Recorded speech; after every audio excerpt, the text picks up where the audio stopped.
Ibinida ng isang artist sa Bacoor City, Cavite ang kanyang bersyon ng Little Christmas Village. Narito, panoorin niyo lahat.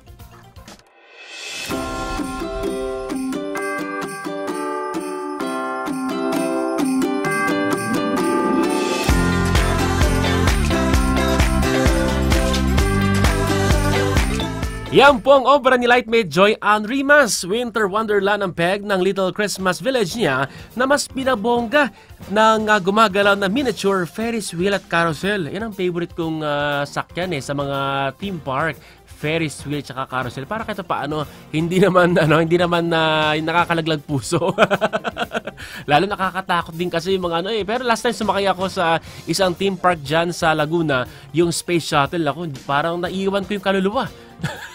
Pero binalikan ko naman agad. Talaga naman pong dama ng diwa ng Pasko pati sa mga obra ng ating Lightmates.